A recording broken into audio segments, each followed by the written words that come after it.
everybody. Welcome to Porn Free Millennial.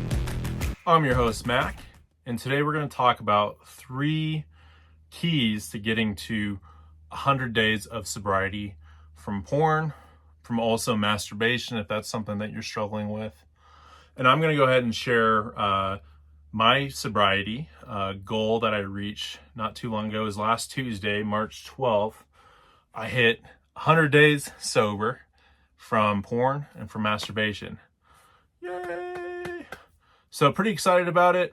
You know, at the end of the day, it's a day-by-day thing for me.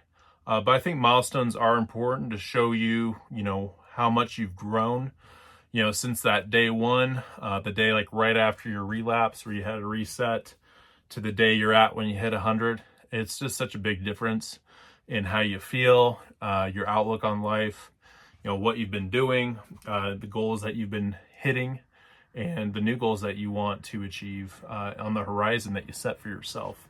So it's a really exciting time, and I thought I'd use this podcast, this video today to talk about, 3 things that really helped me out and helped me get there. So you might notice if you're watching on video, I did want to mention this, just disclaimer, I do have some crazy hair going on right now. I do plan on growing out my hair just to see how long it goes. I'm 32 now. I thought might as well just do it while I can, grow this hair out. So if you're listening, I've got kind of a crazy hairdo with like a kind of a bandana thing on. This is kind of my look that I do when I'm around and cleaning, the RV, the camper. So I thought I'd just, wear it today and try it out. So you guys will have to let me know what you think about the crazy long hair. But with that being said, I'm going to go ahead and share 3 keys for you to getting to 100 days sober. And this is from my personal experience. I think this is also something that I've just noticed, like working with other people that have, met similar milestones, working with mentors, people that have had long-lasting sobriety. I think these 3 things are super important, and they're kind of in order a little bit too. So number 1, I think one of the biggest components, if not like the biggest, is really like, what's your why?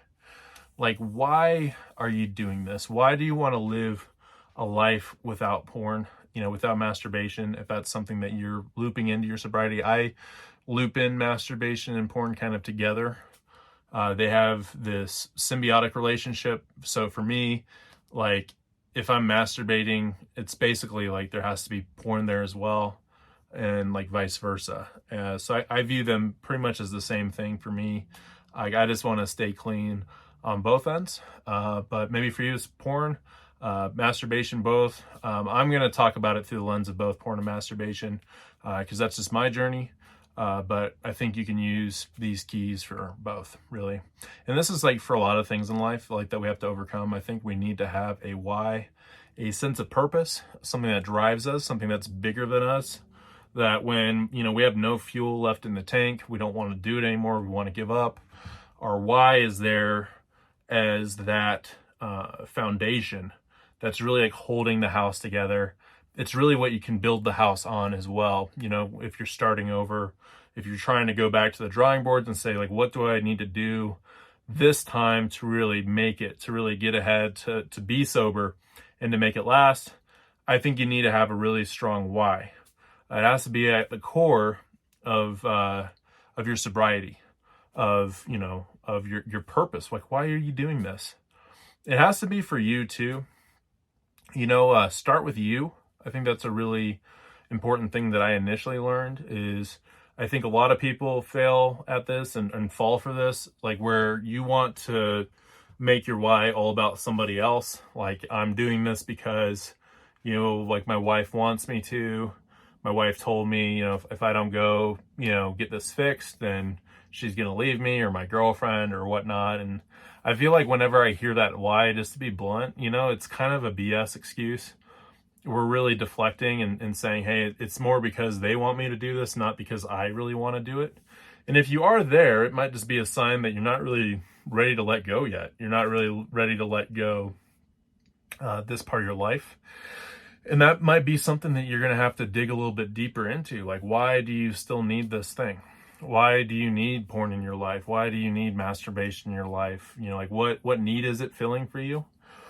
And you have to ask yourself, is it healthy? Is it really serving you a purpose? If there's all these things in your life that are kind of crashing and you're feeling you can't really get started, you're going to have to look at that and say, do I really need this in my life? And for everyone, it's a little bit different. I think for me, like my big why, why I'm doing this is so that I can live in harmony with myself, so that I can be the same person inside that I'm projecting outside to you, to others.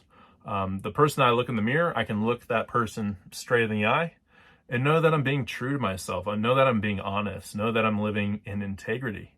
I think porn has like just ruined so many things in my life that I had going, and I had to pick up the pieces. And I think another part, and this is now moving from me, like my purpose, my why, to where I want to live in harmony with myself. To broaden that out, also my why is to live by example, to be a beacon of light to other people, like yourself if you're watching this, to show you, hey, if I can do it, you can do it. If I can hit 100 days sobriety, you can. And if I can turn my life around, get it in the right direction, and have healthy relationships, and feel good about what I'm doing, and feel good about the life that I'm living, you can do it too. And I think with all the pain that porn caused me, I feel like I have like a duty, like a purpose to take that pain, take that shame, take that guilt, and harness it and use that as fuel for my recovery, to live a great life, to live a fulfilled life, and to also pass that on to other people that I'm in contact with, either online, in person, help them realize and have that light bulb moment for them, to where they realize I can live a life without porn as well.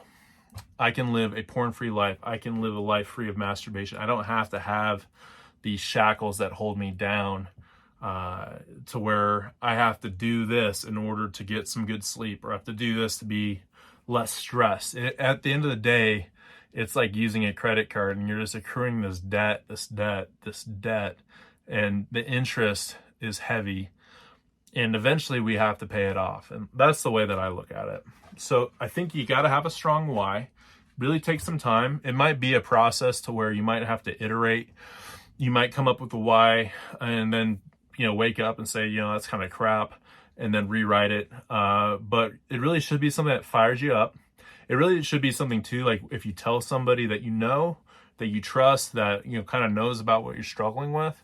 If you tell them your why and they're like nodding their head and they're saying, yeah, that sounds pretty dang good. Like that sounds, like that sounds like this is something that you would really be fired up about. That's probably a good sign, right? And now if you're telling someone that about this why, and they're kind of like, like, where did this come from? That might be an opportunity for you to rewrite it, to think about it deeply, because you really need this thing to be your compass. When you're lost, when it's dark outside, this needs to be your light. This needs to be your guiding force. When you don't want to do it anymore, you got to come back to your why and reflect on it. And if your why is strong enough, it's going to help you through the storms. One kind of a parable little story that I thought was kind of interesting, that my mentor and podcaster of the Finding Traction podcast, Vernon Tomke, brought up. And I think it was in our group discussion last week, because I do this 52-week program with him and some other guys. He was talking about the doldrums. This is actually his last podcast that he did. It was about, I think, recovery doldrums. And some days we have off days. Some days he kind of talked about doldrums and what it means. And it's a sailing term, I believe, to where like there's no winds for the trade winds typically that you would rely upon for your journey. There's no winds to pick up your sails and to propel you forward. And the doldrums, it's kind of like, now when we think about it, like in common era and how we talk about that term, it's kind of like if you're feeling sad, if you're feeling melancholy. And I mean, I was actually kind of going through that a little bit, like today, a little bit over the weekend too, just kind of felt a little bit off. Felt like the wind wasn't quite picking up my sails. But the thing to remember is keep your sails up. The wind will come. Put yourself in a good position so that when those doldrums pass, the wind comes up, you're in the ship. You didn't abandon ship. You didn't lose hope. you're there. You just got to be patient sometimes. There's going to be some days where it's just not quite there. And your why is like your boat. Like you got to stay in the boat. You got to keep your sails up so that when the wind comes, you're on your way. You're back going the way that you want, the right path. You've got the compass guiding you, all of that. So hopefully that analogy made sense. End of the day, though, you've got to have a really strong why. So that's number one. Number two, you've got to have consistent accountability, and you have to have a strong sense of community. So these two, I think, go hand in hand. So accountability is basically like, okay, you got this why now. It's a good why.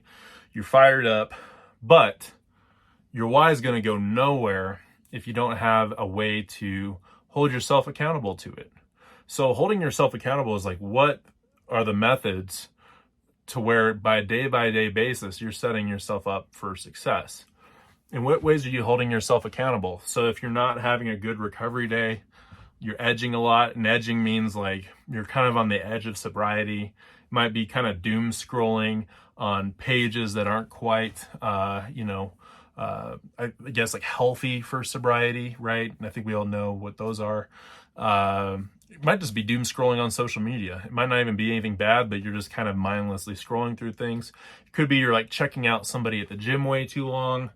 You're kind of like looking for some stimulation outside of healthy activities. It could be a lot of different things. But how can you hold yourself accountable to that? How can you say, hey, today wasn't like the strongest day. I'm going to do better tomorrow, and this is how I'm going to do it. Accountability is incredibly important. Now you can have like accountability software on your phone, on your tablet, on your laptop. That's really important. Also, you can have an accountability partner, and that's what I'm going to talk about a little bit. So my little brother and I actually did a podcast, there's a few podcasts ago, about brotherhood. Really good. It was really cool to talk to my little brother. Love him to death. Best friend. He's my accountability partner. So we actually started our accountability journey a little over a year ago. And what we do is we communicate through voice memos to each other every day around noon. So we kind of have set times. Sometimes, work gets busy and we might be a little bit late, but typically it's most of the time around noon. And it'll be probably about I'd say normally it's about like a 5 to 10 minute voice memo. And what we do is we do a fast check-in. So it's an acronym. So F stands for how you're feeling. So how are you feeling today? A stands for active commitments.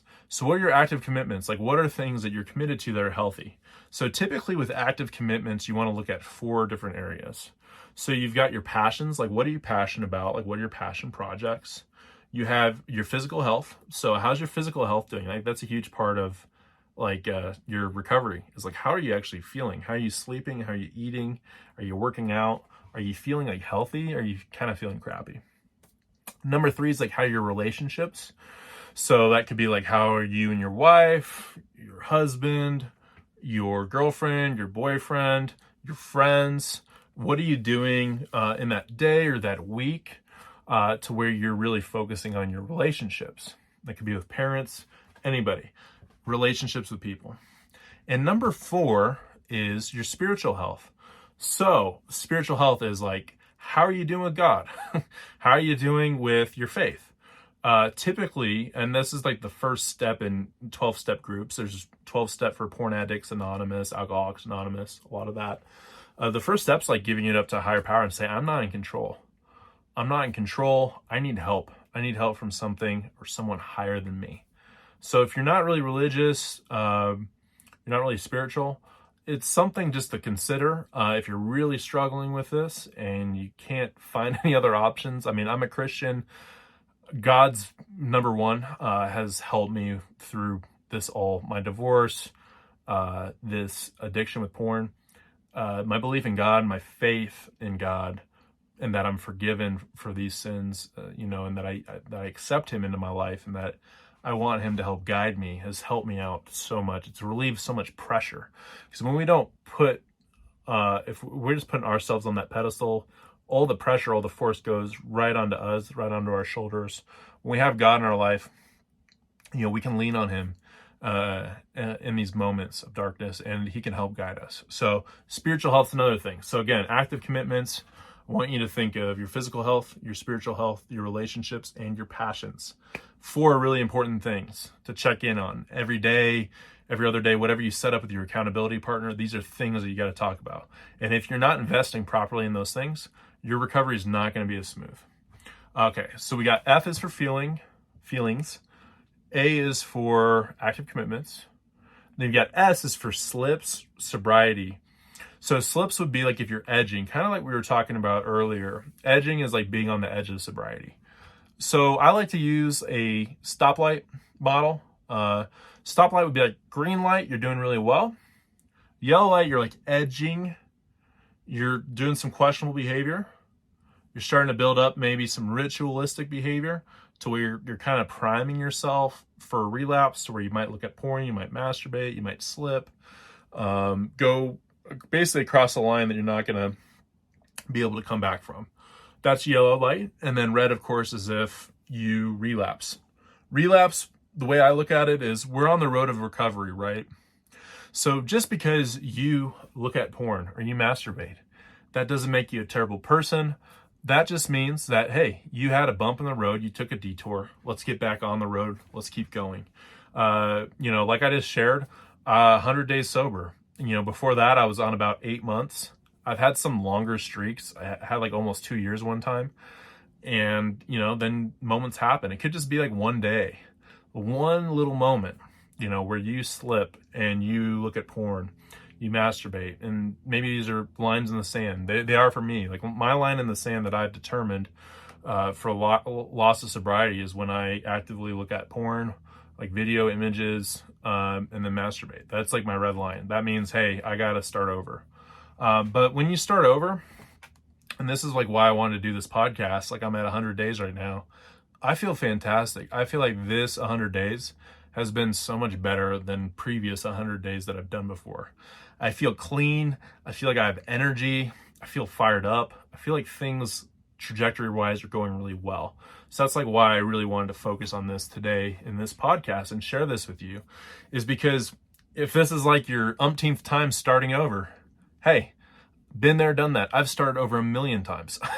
Maybe not that many, but hundreds of times I've started over to where I'm saying this is the last time I'm going to do it. But this is a great formula, is having your why, having accountability, community. We're going to go into the third step in a little bit, but this is a great formula to really get that good foundation for you. So speaking about accountability, right? Have an accountability partner. We're talking about fast check-ins. Where F is feeling, A is active commitments. S, I went on a little bit of a detour. That's sobriety, slips. So this is where you want to like really call things out. It could be really tiny things. It's going to go as far as you want it. So one thing that I challenge you with, you and your accountability partner, is really to like dig in, be honest. I mean, I've had things before, like when I'm talking to my brother, and it can be like the smallest little thing. Like, hey, I saw an attractive woman.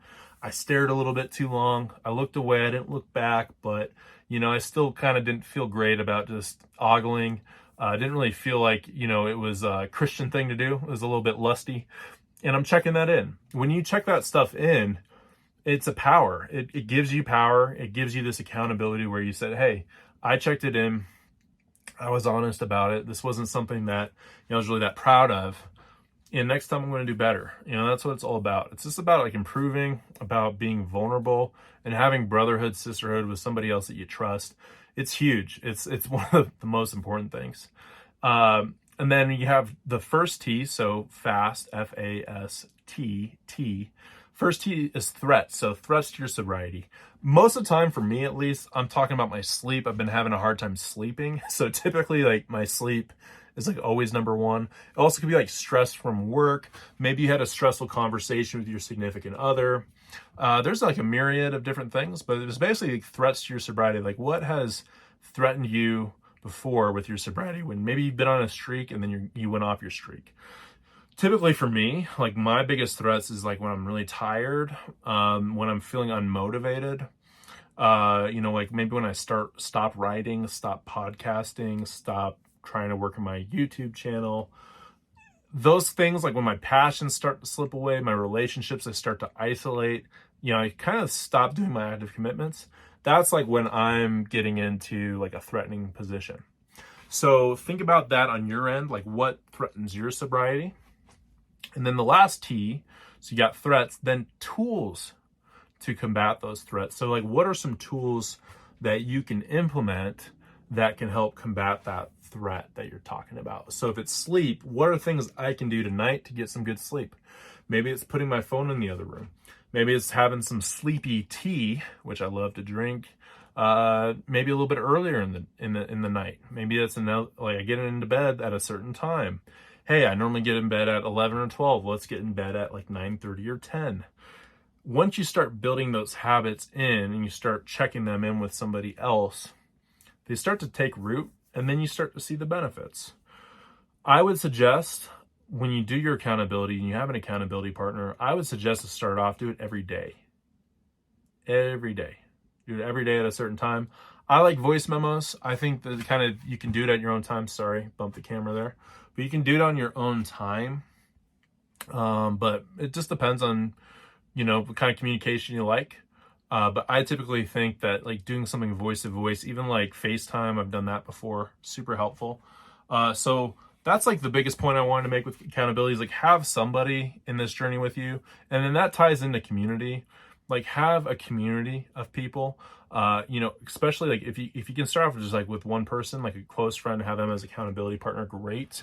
But then start to expand out. Like if you have other friends, if you need to join groups, there's a free group online, Porn Addicts Anonymous.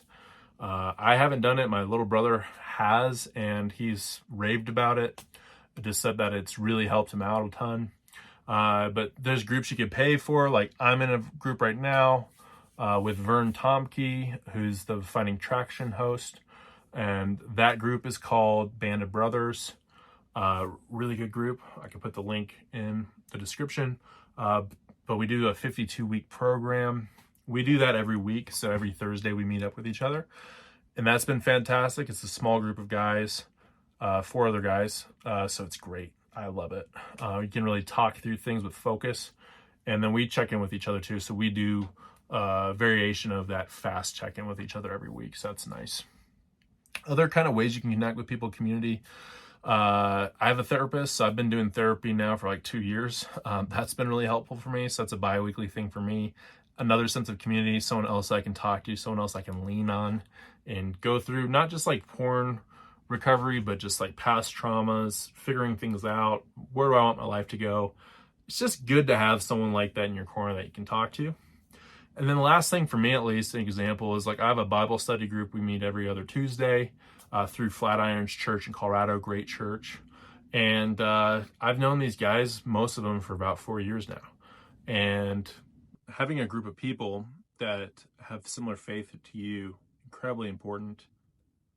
People that can pray for you, that you can pray for them. It's a great way to build community. And to build a community around this topic, which I think at least I've learned in men's group, like nobody still wants to talk about. But you can always be that person like me that can bring it up and really break that seal so that people can be vulnerable. Because I know a lot of Christians struggle with porn. Pastors struggle with porn. It's something that needs to be talked about, something that needs to be addressed, but in a way of empathy and love and support, right? Community and accountability. So went over accountability with you. And I would say in community, and I would say like accountability partners huge. Really quick, accountability software, Accountable to You is what I use, what I've used in the past. Covenant Eyes is another good one that I heard of, and I can put those links in the description as well. Those are 2 ones that come off the top of my head. I know there's a lot more, but those are good apps. And then I'd say for community, the best app, this is the one I love the most. It's called I Am Sober. Great app. You can track your sobriety down to the second. You can actually put multiple things that you're trying to be sober from in there. So right now I've got pornography, I've got masturbation, also have alcohol. I think I'm on day 83 right now. I'm not drinking. I wanted to do at least 90 days without alcohol to see how I felt. Feel a lot better, feel pretty clean minded and less sloppy, all that stuff. So that's been nice. But you can track your sobriety that way. And that's a great way to build community with others. There's thousands of people that use the app. People can post their wins. There's like a community page. People can ask questions. You can join groups. I have a group. If you're interested, it's called Road to Recovery. I'm on the app as Porn Free Millennial. So if you end up joining, send me a friend request. I'd be happy to add you to my group. And that's just like where like you can daily kind of track and see like where the group is with things. You can ask questions, get to know each other. I think it's a great way to build community another way. If you don't have many like face-to-face people you can talk with, great way to do it online is I Am Sober. I love that app. All right, so we've talked about your why. We've talked about accountability and community. Last thing that we're going to talk about is number 3, one day at a time. So this is more of like a mindset thing. So you've got your why, you've got your accountability, you have your community, right? A common pitfall, and I think I wrote about this in my Substack like 2 weeks ago. It's kind of like the tortoise and the hare. I think a lot of the times, like we want to be like the hare. Like we want to be that rabbit that just shoots ahead in the race. We want to get it over with. We want to get porn out of our lives for good. Well, this is a thing that's been in our lives for quite some time. I'm 32. I mean, this has been in my life for 2 decades, right? It takes a lot of deprogramming. It takes some time. Kind of gonna be more of a tortoise. And when you're the tortoise, it might sound bad at first, but I actually think there's a lot of benefit. When you're the tortoise, I think you actually are seeing things one day at a time. You're taking your recovery one day at a time.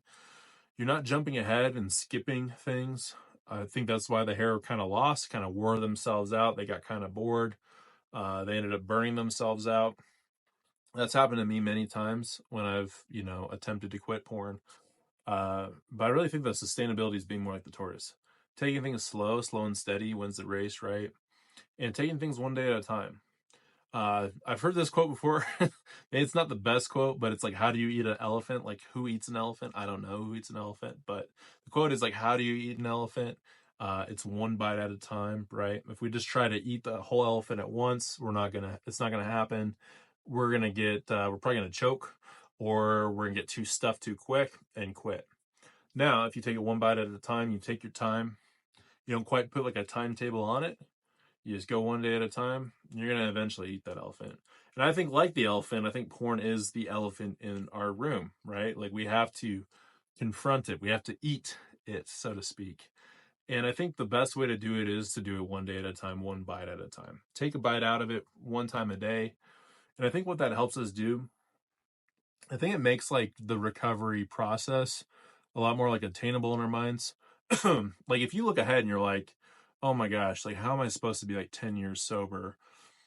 It doesn't just happen, right? Like you have to do it like one step at a time, one day at a time, like one screw up at a time. Like you might fail, but if you're going to fail better the next time, right? That's a quote from Samuel Beckett, is fail better. We're going to fail, right? We're going to make mistakes. But if we take this one day at a time, we can learn from it and we can get back up on our feet. So I really think that mindset's really helped me out a lot. Like I said, I've been to 100 days before. This one seems different to me because I'm just truly taking it one day at a time. I'm not like really looking ahead to the next day. I'm not looking ahead to the next week. I'm not looking ahead to the next month. I'm literally just looking at each day at a time and saying, I'm going to be sober today. I'm committed. I'm pledging to be sober. That's one thing you can also do on the I Am Sober app, is make a daily pledge. That's typically something I'll do like right when I wake up, is I'll just say, hey, I'm going to be sober today. And that helps get me in that mindset where I'm just looking at, hey, if I can get through today, I can get through tomorrow. But I'm not going to focus on tomorrow yet. I'm going to focus on today. Like what I can do today to not just like not look at porn, right? That's not what it's about. It's about living my life, living my life so it's fulfilled.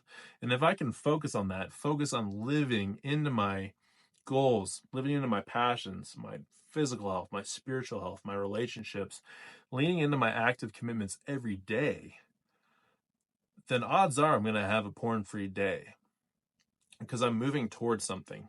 I'm not just avoiding something. I'm moving towards something, and I'm doing it small steps, one day at a time, one day at a time. And eventually, once you get there, at 100 days, you're going to look back and be like, wow, like that worked. Just taking it one day at a time. So it's a mindset thing. I think we have to set ourselves in that mindset to have strong recovery. If we just set a time date on it, it's not going to work. I want to be sober the rest of my life, but I'm not going to get there unless I'm doing it one day at a time. So couldn't say it enough. I'm going to say it one more time. One day at a time. All right. So those are your 3 keys. We've got number 1. We've got what's your why? Number 2, accountability and community. And number 3 is one day at a time. These are 3 keys to getting to 100 days of sobriety and continuing it in a healthy way. So I just wanted to leave you all with this. Really appreciate you listening. This kind of came up in a conversation I was having over the weekend. I thought it'd be something cool to share. So I think, when we're doing this work on ourselves, it's not easy, right? We got to kind of dig deep and really figure out like why, we've had this relationship with porn throughout our life. Like what's that problem that we're trying to solve? Like what's that trauma deep down inside that we're maybe trying to heal from or avoid, right? And when you're digging, it's not easy. It's kind of backbreaking work, right? Or if you're drilling for oil, I think oil is a good analogy to digging and kind of going through this pain, this trauma, because you're kind of bringing up a lot of things. You're bringing up those fumes that are inside of you.